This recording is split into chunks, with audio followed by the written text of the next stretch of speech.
Hello everyone, welcome to today's lecture. In today's lecture, we're going to talk about market segmentation. First of all, let's look at the agenda for today. The market segmentation, we're mainly going to cover four things. First of all, we're going to introduce market segmentation. Second thing, we're going to introduce the four basic market segmentation. And then we're going to introduce about the target marketing and positioning and repositioning. Okay, to begin with, I want to go and think about every time when we go to the retailer to buy something. For instance, when we go to Dick's Sports Goods retail store, most of customer have a very clear goal before you're going to visit the retailer. So you know what kind of product you would like to purchase, whether you would like to buy a footwear or you would like to buy other equipments. You find out it's not very hard for you to go and find out these equipments or footwear that you want to purchase, right? Because all those retailer, they basically classify their products, thousands of products into different categories. So if you want to buy a tennis racket, for instance, you can just go to tennis department. If you want to buy a pair of soccer shoes, you could just find it in the soccer department. So they classify all those products into different categories. So that's easier for the customers, right? If you want to go and find something, that's very easy, very convenient for you, right? It's also very easy for the workers at the retailer because that's very easy for them to start the shift, grouping something similar items in that particular matters. So this kind of the categorizations is a methods of something we call segmentation. Segmentation is the divisions of the whole into relatively small segments. So why do we have to study about the segmentation? Because that can really help us find our niche targets. We're not trying to target everyone, but we try to target particular customers. You find out American families, we have experienced a lot of changes. Traditional American families include one white mouse, wife, and three children, and sometimes a cat and a dog, right? So that's a very traditional American family. So 50 years ago, 60 years ago, before the World War II, the American families looked like this. But nowadays, the World War II has really changed the structures of the American family, particularly the impacts of the demographics. During the World War II, men were shipped off to war and women had to move into the job. So there is a culture shift took place that really changed the previous the social practice of the males and females. All the male and female currently have their social roles. So today's population is really different. Just like TV series Modern Family, some people might watch it. You find out these big families combined with the different kind of like a couples and with different members, right? So for instance, there are some families come with the two divorced parents and they set up their new families, right? They also have a gay couples in the families, right? They also have a normal families, like with the three children. You find out that's become very common in the US. Based on those changes, so for the marketers, particularly sports marketers, also need to understand these social changes have some sort of impact on their marketing strategies. And so when they develop their marketing strategies, they need to make sure they target the right persons, the right group of the peoples. So what is a market segmentation? As we explained previously, market segmentation is the process of dividing a large homogeneous markets into more homogeneous groups of the people who have very similar wants, needs, demographic profile, and to whom our products may be targets. Right? So market segmentation is different compared to mass marketing. Max marketing is talking about we're going to develop one standard product for all the different customers. So in the market, we do have some products, they do actually enjoy this, I would say, max marketing. They try to target everyone. Everyone could be the customers of their products. So for instance, Pepsi, right? Coca-Cola, Pepsi, every people maybe their customers might like drinking, Pepsi, Coca-Cola, bottled waters. So when they develop their marketing strategies, they are very different, right? So they're not just trying to target one particular group of people. They normally combine with different types of their marketing plan, try to target every single person's, right? So those are called massive marketing. Market segmentation is we're going to only focusing on really particular groups. So we have to introduce multiple different products in order to meet the need of different groups, right? So one of the example is the levers. Some people would like to buy the gyms from levers. You find out levers and they give the customer a lot of options, right? They give the customer the different color. They create different products for different genders, like male and female, obviously running the different gyms. People with different height and weights, obviously they would like to have purchase different products.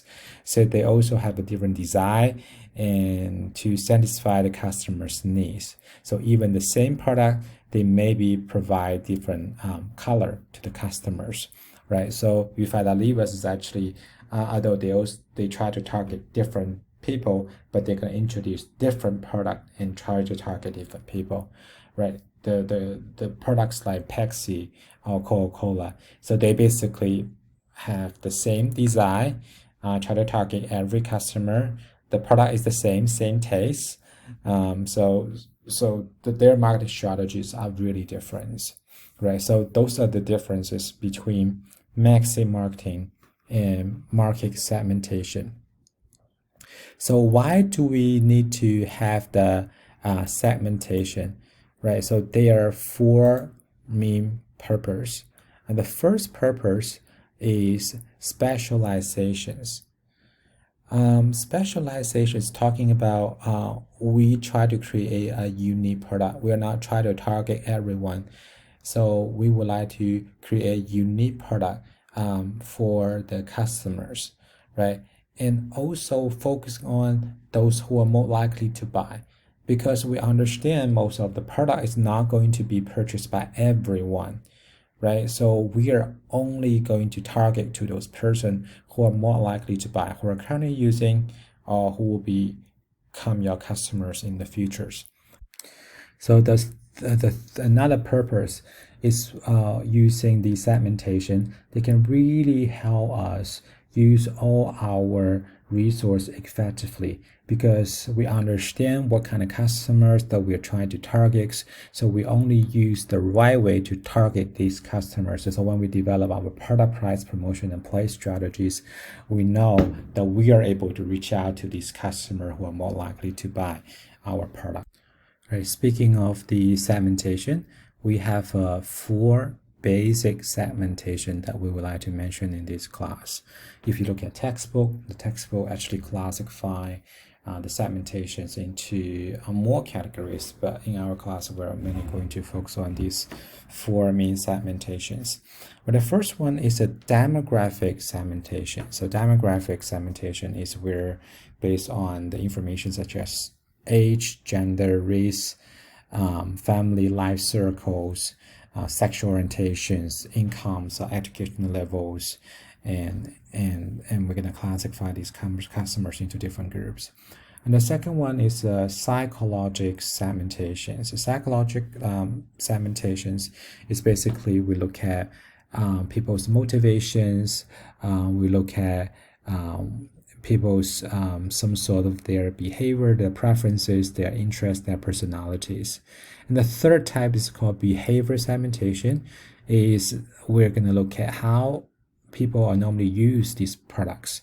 The last one is called benefit segmentation. So benefit segmentation is talking about what are the main reason people would like to buy these products, or in other words, and what kind of benefit could customers obey from purchasing these particular products? So let's look at each of the segmentation one by one. So we start with the demographic segmentation. So that demographic segmentation, sometimes we also call state of being segmentation. So demographic segmentations include the variables such as age, gender, race, and ethnicity, education, family life circles, disabilities, sexual orientation, income, and others. Right. So why does it matter? So why do we need to have that demographic segmentation? Because this is very easy for us, for marketer to identify and to measure. So a lot of this information actually available, right? So you can just go online and find out this information. So for instance, if we try to target the greater Cincinnati area, so we want to know the demographic information in the greater Cincinnati area. So those information available online, right? You can just go and find out, and then they will help you to develop your strategies, right? And that's the first things. Second things is those informations are really related to other segmentation, such as psychological segmentation, also related to their behavior segmentations. So this is actually very important and also pretty easy for us to obey this information. Some of you may remember every time when you complete a survey, majority of survey, I'm not saying every survey, but majority of survey, they would like to obey your demographic information, right? So they would like to look at how the different groups may have a different perception towards the certain issue. So among all these demographic segmentation, let's look at some of the examples. The first one is age, right? We classify people based on their age groups. So age is actually a very easy to measure the segmentation, and also age a lot of time they're related to other information such as income, education, and the stage of the family life circles. So for instance, if you are currently like 20, 21 years old, so your education is be more likely either in college or not in college, or you got high school graduate, or you've been to the community colleges, right? So those ages actually related to other information. Age is also kind of related to your income. So if you're 21, 20, a lot of time you're still in school, though some people might be working, having a part-time job, some people might have a full-time job, but your income will be lower than the age groups between 30 to 40s, right? So because the people whose age is between 30 and 40, majority of them are currently working, right? But obviously your income level are higher than those high school kids or elementary schools kids, right? Because a lot of you start working already, right? So age is actually very easy for us to measure, easy for us to obey this information, also kind of related to other information. So I'm using one of the quick examples here. We know most of the people are currently using social media, and we have a different type of social media available right now, right? We have Facebook, we have Twitter, we have YouTube, we have Instagram, we have Snapchat, and also in the last 3 years, obviously TikTok, very, very popular among the youngsters. So you find out different age groups, they may have a different preferences. So Facebook, for instance, obviously Facebook got a lot more users compared to other social medias, right? You find out different age groups, a lot of them are using Facebook, right? The kids ages between 18 to 24, about 46% of them have a Facebook account. But if they are like 30 to 49 or 50 to 64, nearly 76% of people are actually, internet user, they actually have the Facebook account. Right. So YouTube is also very popular among the youngsters. So if you're 18 to 24, 90% of people using YouTube based watch some fun things on there. Maybe you can use YouTube as a learning tool as well. right? Twitter, their percentage is much lower. Twitter's users obviously is less than other social media platform. Snapchat, you find out only 3% of the 65 years old above are using Snapchat, but the case ages between 18 to 24, 73% of them are using Snapchat. Instagram is also same, right? Young people like using Instagram, like sharing your life story with your friends and followers, but older people are not quite fancy about using Instagram. So you find out social media are used by a different age group for a different purpose. Right. So if you're going to use social media as your advertising platform, so you're going to think about should you use Facebook, Twitter, Instagram. They're going to help you target different age groups, right? So this is about age. The next one we're going to talk about is a gender, right? Gender is also very easy for us to identify, right? We have male, we have female. Now with the way how we understand the word, obviously we have some transgenders as well. So we have different gender groups, but female is obviously a very big buying powers. So in the past, most of the marketing strategy are mainly target male, because male has always been portrayed as like successful businessman, right? If you watch TV series, a lot of time, a man has been portrayed as a successful businessman working outside, bringing money home, supporting the family.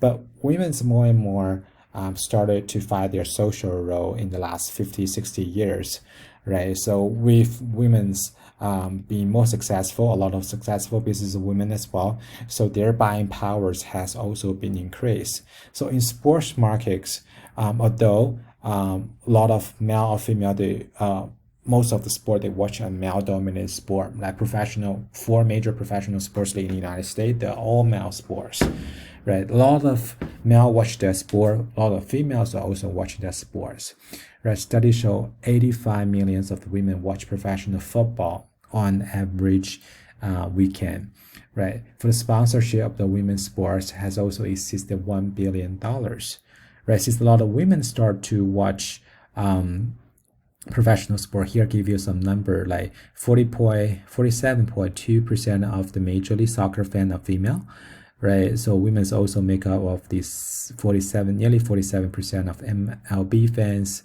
like 37% of the NBA fans, right? So women's are big powers and been consuming sport a lot. So we have to think about how we are able to target this group of the peoples. So a lot of companies that try to use unique strategies. So one of the pretty interesting products that they always like to target female customers are P&G. P&G's headquarters is at Cincinnati, right? Kind of nice that we have one of the Fortune 500 companies in the world. In the greater Cincinnati area. So P&G, in the last 10 years, since 2012 Olympic Games, they started to become the Olympic partners. So Olympic Games has a 12 to 13 global partners every 4 years, because Olympic circles every 4 years. So for this company, if they want to target global market, so they normally would like to become Olympic global sponsors, and they will have some advantage to become the Olympic global sponsors. Later on, when we talk about sponsorship, we will talk a little bit about the Olympic sponsorships, right? So for P&G, it became the Olympic sponsors since 2012 London Olympic Games. And recently, they just renewed their contract, become the Olympic sponsors until 2024. I believe they will become a sponsor until 2028 as well, because 2028 games will be taking place in the United States, will be in the Los Angeles. So every Olympic year, P&G will launch their marketing campaign called Thank You Mom. Right, thank you, Mom. So let's go and watch this a little commercial from 2016 Rio Olympic Games. This is a commercial made by P&G called Thank You, Mom campaign.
我不受得了这个，儿子，你行的啊，你可以的，孩子。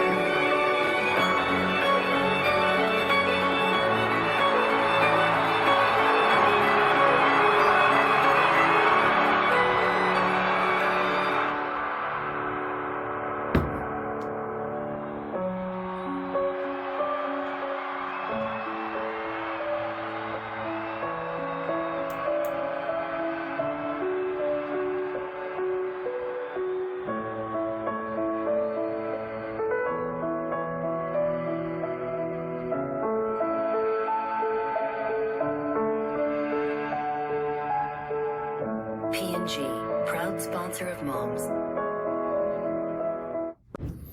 All right, these 2-minute commercials made by P&G during the 2016 Rio Olympic Games, their main campaign is called Thank You Mom. So Thank You Mom campaign basically, for this commercial, they features supportive moms helping the children proceed through these difficult circumstances on their way to becoming the successful Olympic athletes, right? So when we look at P&G strategies, so obviously the entire campaign, Thank You Mom, the commercial is one of that, right? Another strategy P&G has been doing during the Olympic Games is they collaborate with very successful athletes from all around the world, bring their parents, particularly their mom, to the Olympic Games to support them, to watch their compete, right? For instance, Michael Phelps, when he competed in the 2012 and 2016 Olympic Games, so P&G's invite Michael Phelps' moms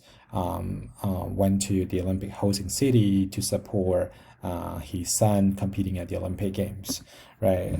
So obviously the media can cover how much the mom sacrificed themselves to support their child to make their Olympic dream come true, right? So this is their marketing campaign. So their marketing campaign, obviously they are trying to target women.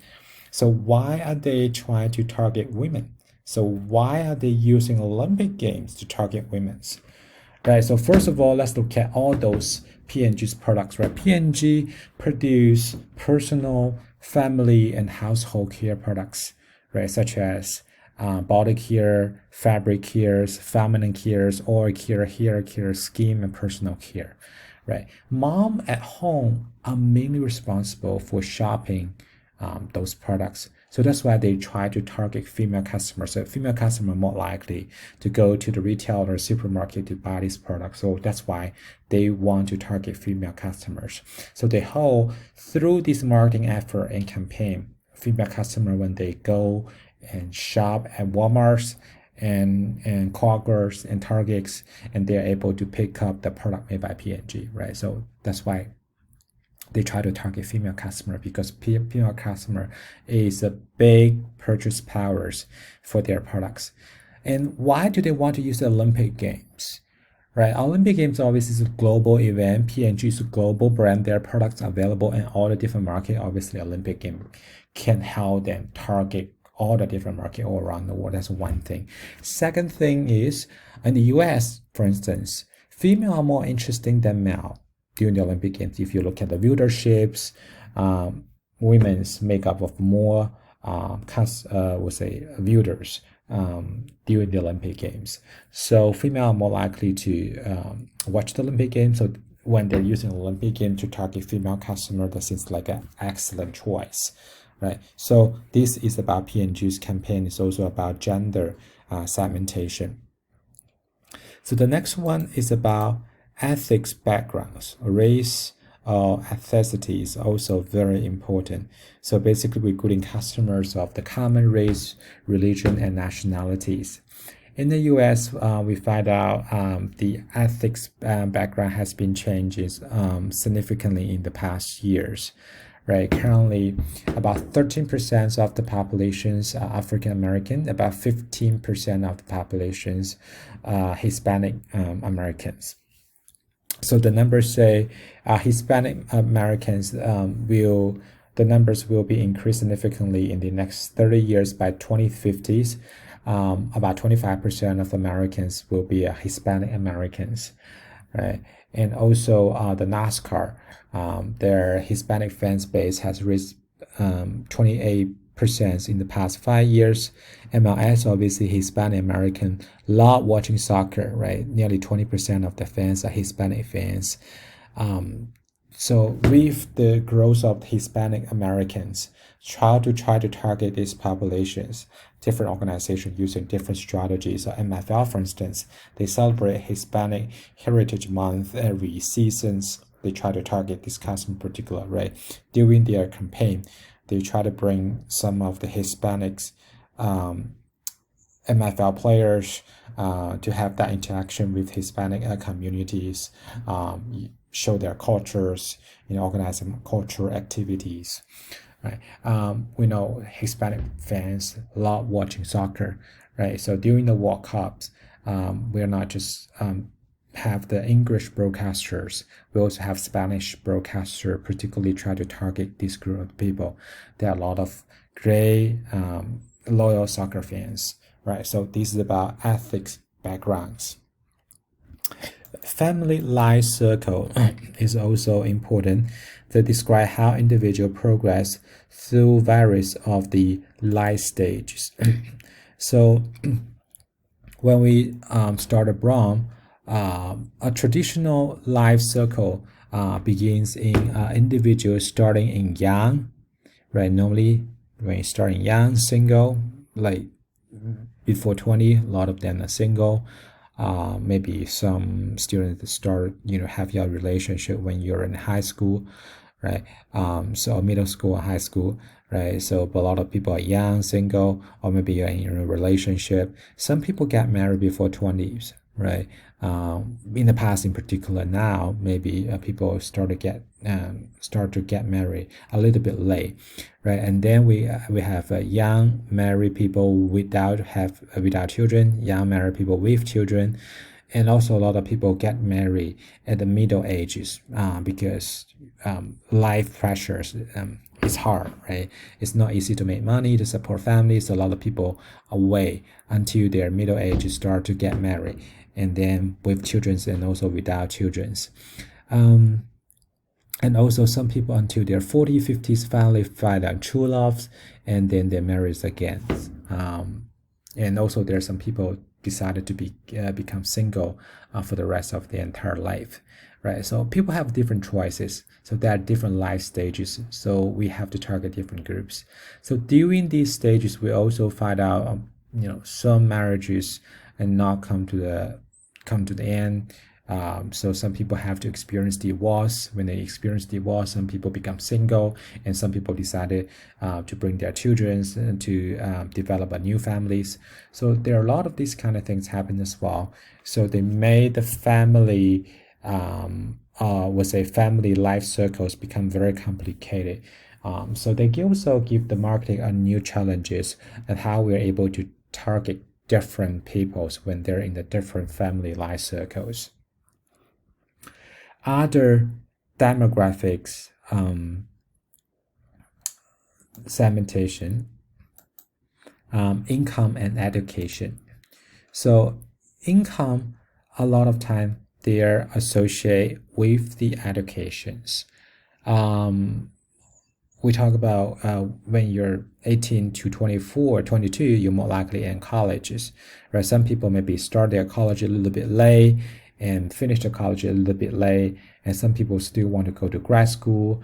Some still would like to continue to start with their doctor program, right? So so there are a lot of different choices. The income a lot of time associated with these educations.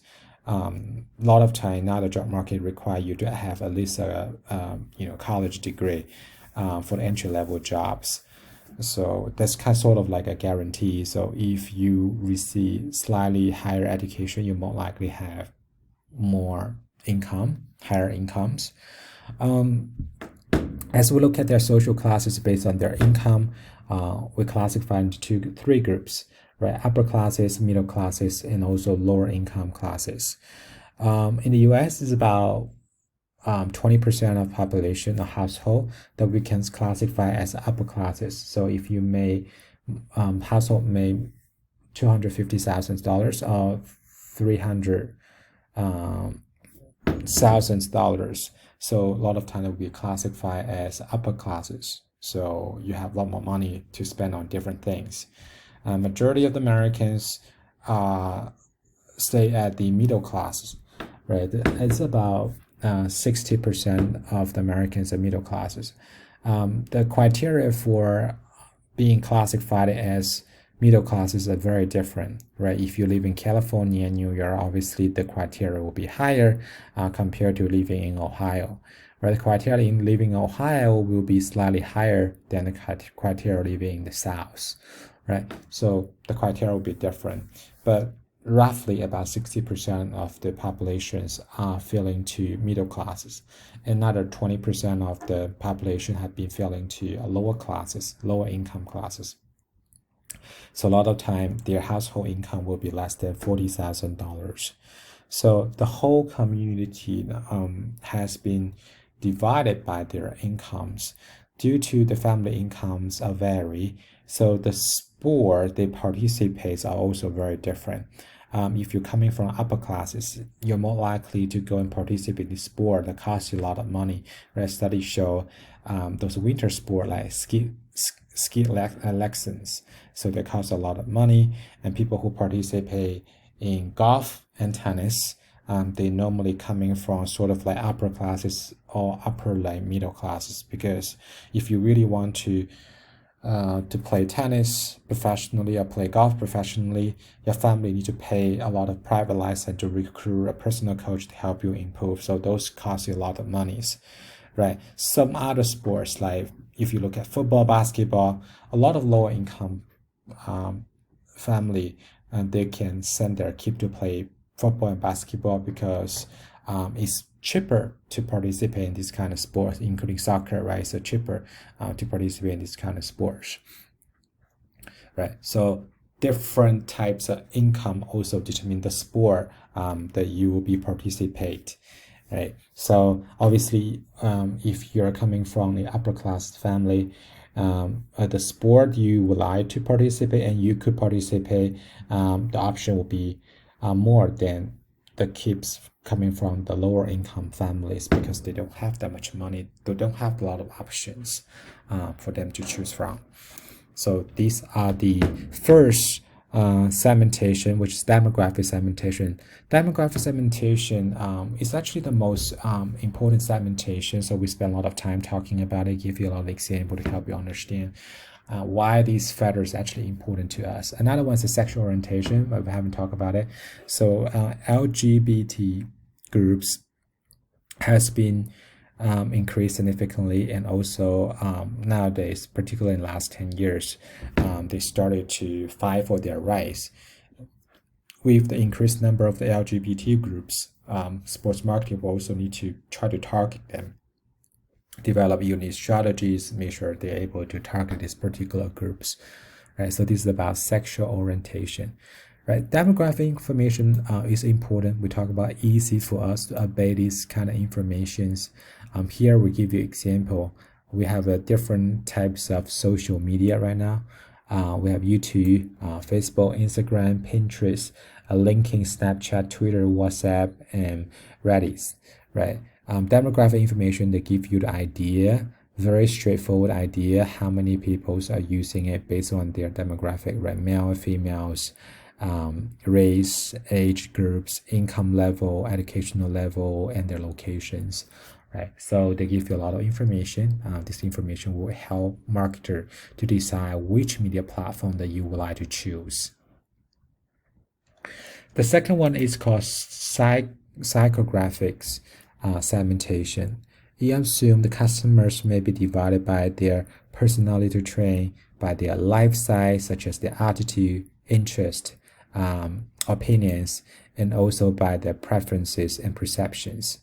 So if we say demographic information allow us to describe who buy these products, psychographic segmentation will allow us to understand why they would like to buy these products. So demographic information is a good start in describing and developing a segmentation strategy, but it cannot provide the full picture. So psychographic informations, they can give us a bigger, better pictures. So for instance, personality trait.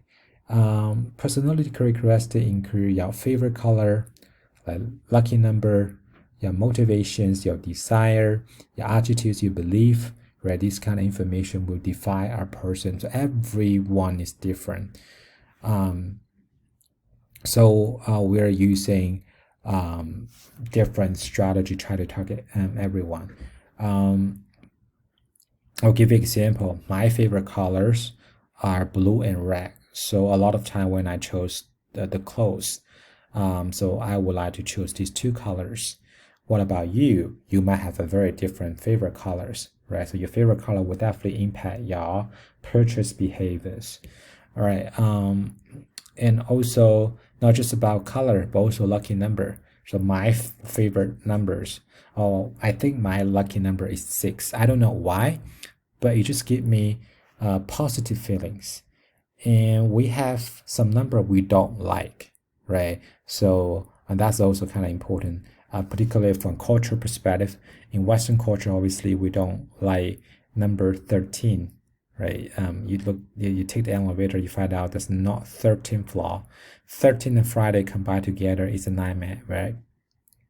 And when we look at the other part of the world in Chinese culture, 4 has been considered as an unlucky number because it sounds like die in Chinese.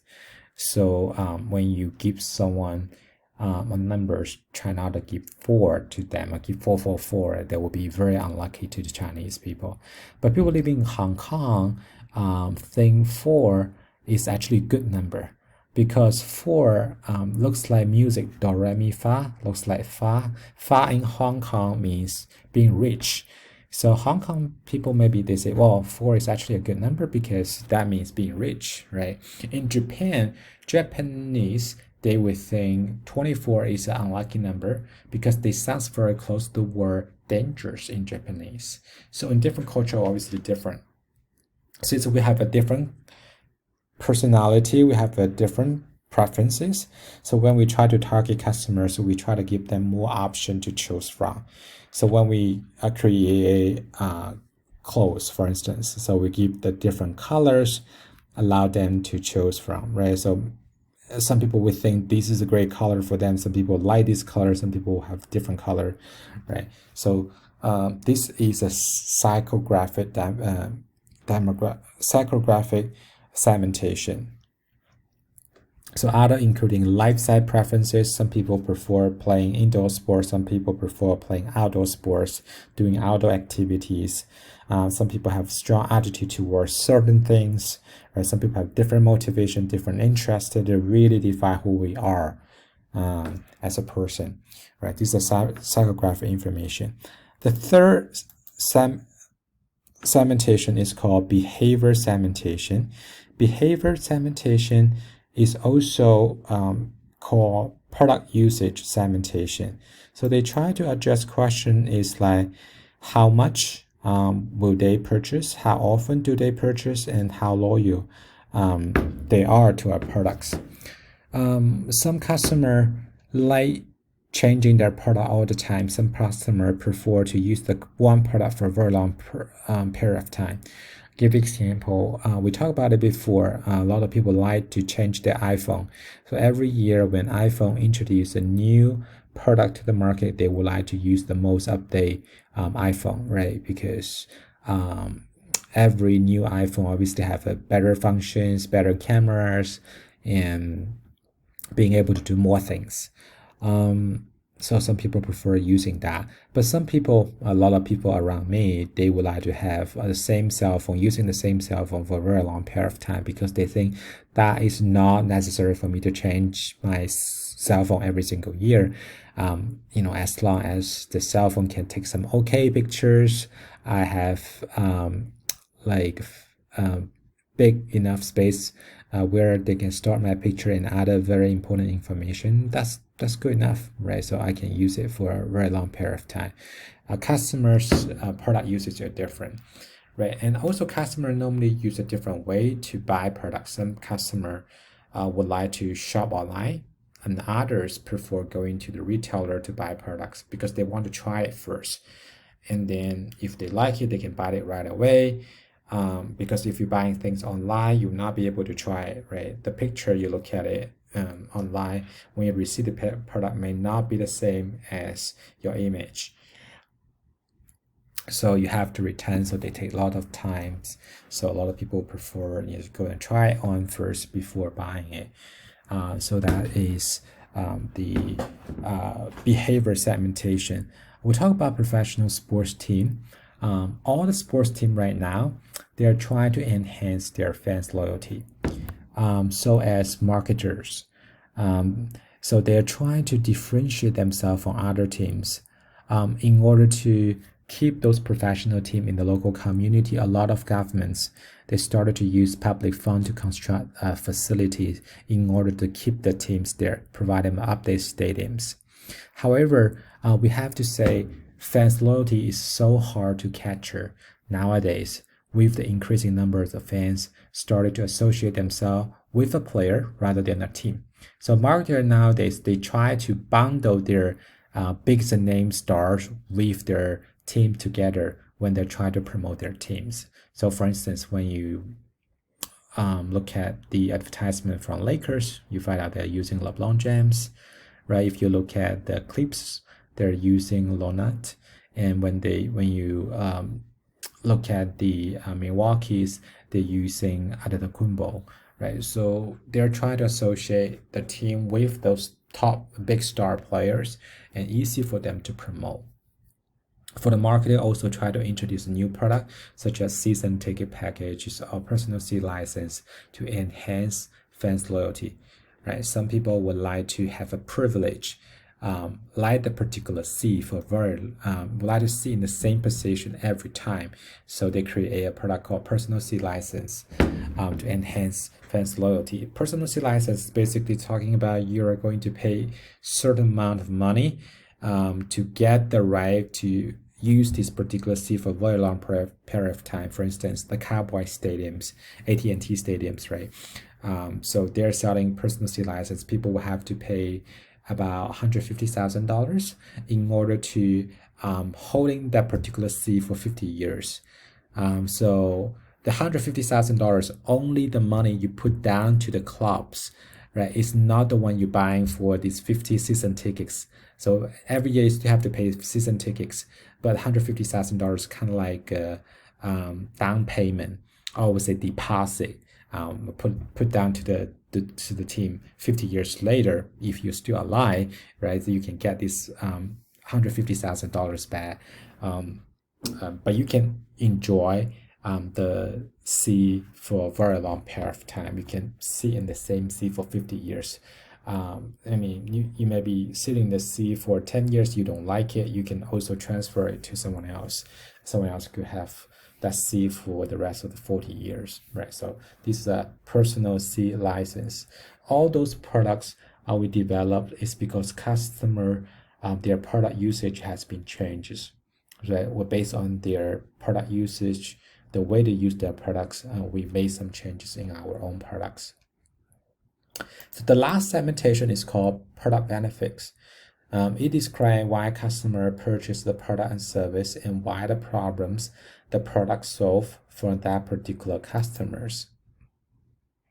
So we'll give you an example. So these Under Armour shoes, Under Armour running shoes, people buy it for very different purpose, right? Some professional athlete, for instance, they want to buy Under Armour shoes because they want to improve their performance. Those runners, they want to buy light shoes because they can help them improve their performance, right? Because the technology has been contained in the shoes can really help them run faster. The shoes is lighter, maybe it's easier for them to run, right? But for some people, maybe we think they like the design of the Under Armour shoes, so they think that's fashion, so I would like to buy it. Some people would think the brand is very well known, and so I would like to buy Under Armour shoes. Some people would say, oh, the shoes made by Under Armour are affordable, or sometimes you buy these shoes is because the team require you to buy. Everyone on our team are wearing these shoes, so you have to buy it as well. So people buy it for the different purpose, use it for the different benefits. So this is called product benefit segmentation. Right? Another example is about fitness centers. Fitness centers selling different kind of like gym memberships. Try to different customers are using this gym membership for very different purposes. Some people use it for get in a good shape, enhance their health. Some people would use it for losing weight. Some customers use it to getting stronger. Some people like running machines. Some people like using swimming pools. Some people like taking lessons to help them achieve the goal. So people use it for very different purpose, for different benefits. So we have to consider those factors when we're developing our marketing strategy. So this is about product benefit segmentation.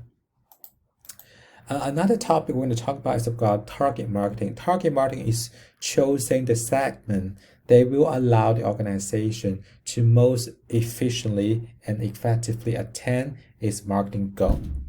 Right? How can we identify the target market? Right? The reason we would like to classify our customer into different segments is because they can help us to identify the target market.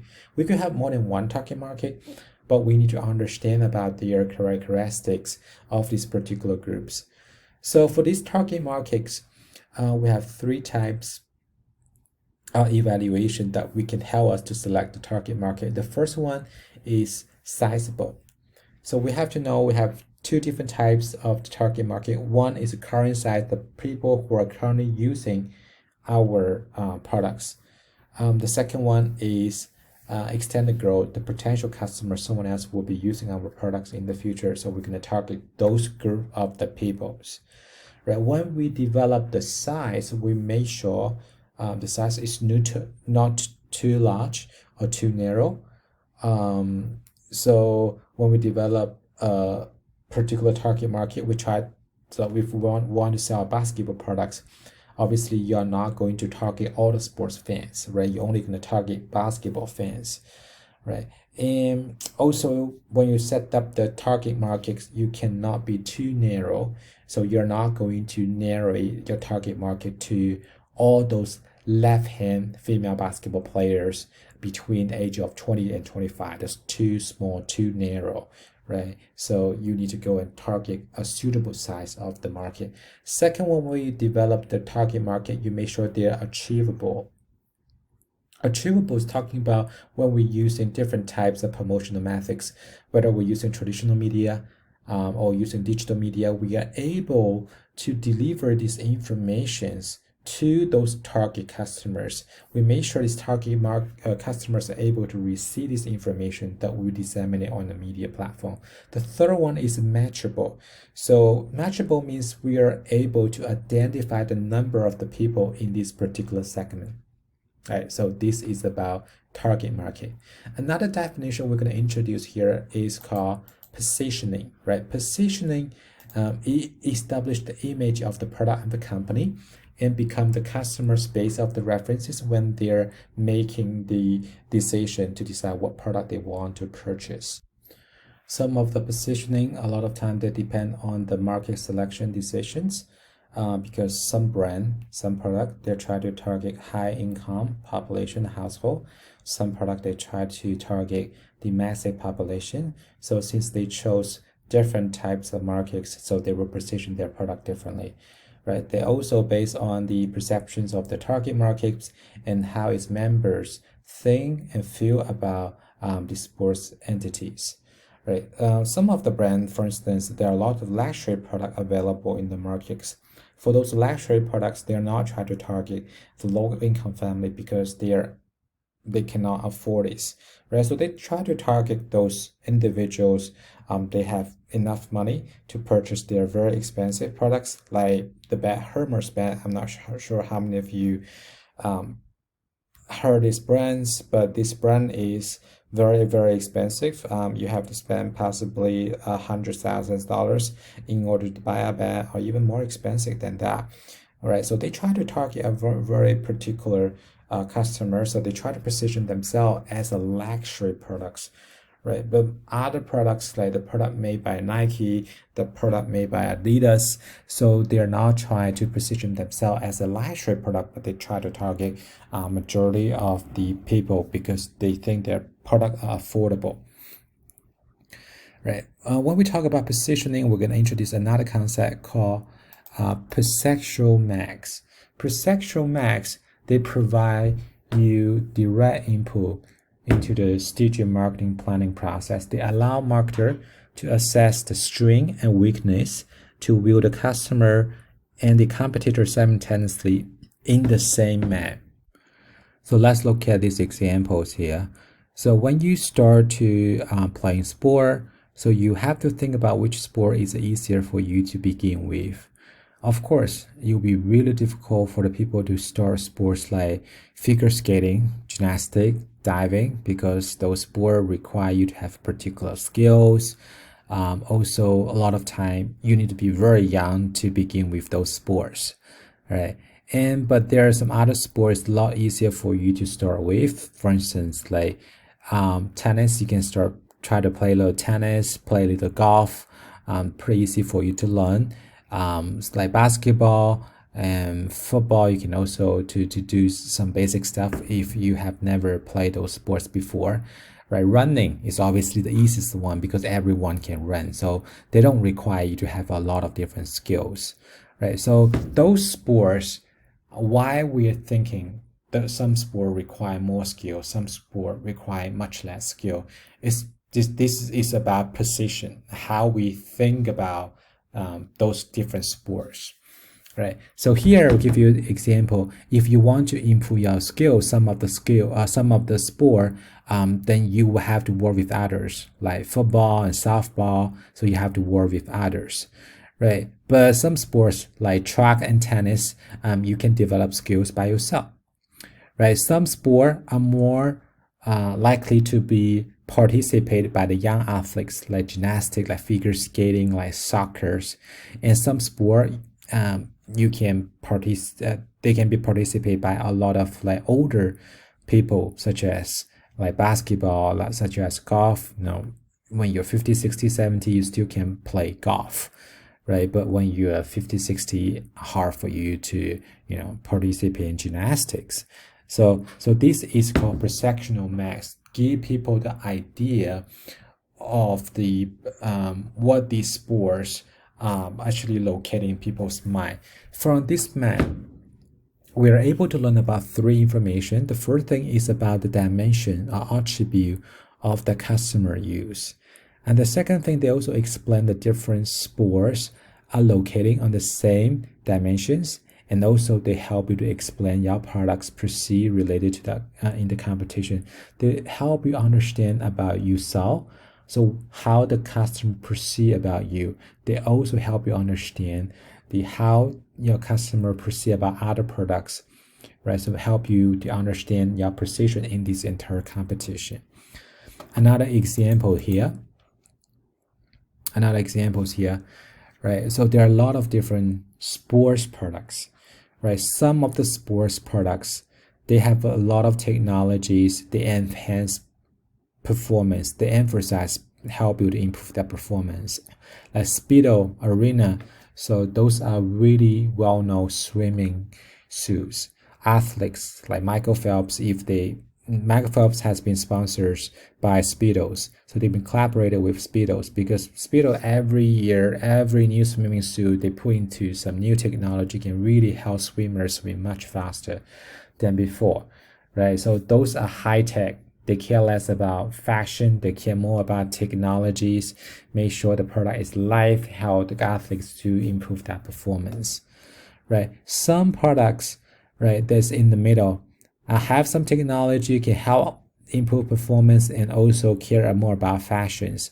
And so like Nike, Adidas, Pumas, Under Armour, right? So those products, they can help people improve that performance, have some technologies there, but they also produce some products, are pretty fashionable and also could be really sure you don't have to play sport and you're gonna wear Nike shoes, right? but speedos and arenas, you're gonna swim and wear swimming suits, right?